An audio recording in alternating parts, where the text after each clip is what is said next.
Right, here we are at Richard's house, and yeah, there's been a lot of work done here, a lot more than I expected, a lot more than I thought about. So, got a great big sump here in the driveway. It's quite a long way down. I think they're just starting to fill in.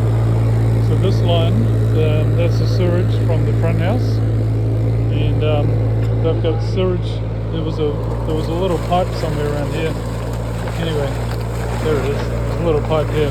So that one's indicating where there's a pipe going up the driveway for sewage from the back house.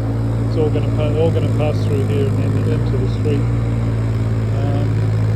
So I'm going to just do a walk around while I'm here. I've got the video going. So yeah, there's a great big mountain of dirt there. The tenant would have got a big shock or a surprise. As did I.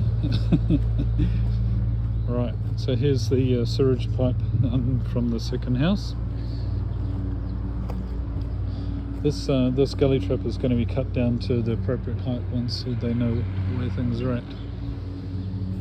Okay, and the guys on this side the plumber has done a whole lot of work.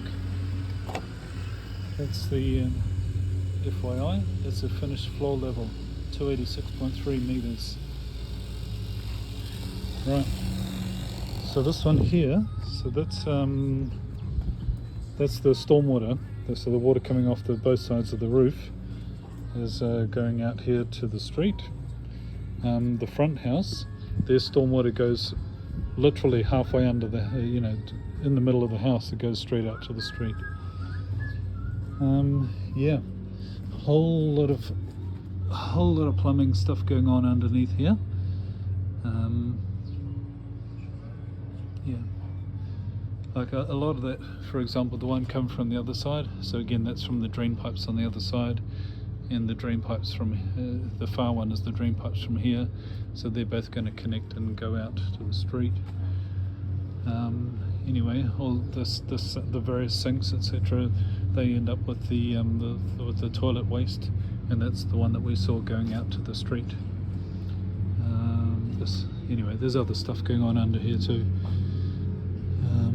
Yeah, there's a whole lot of work been done. Still a whole lot of work still to be done as well.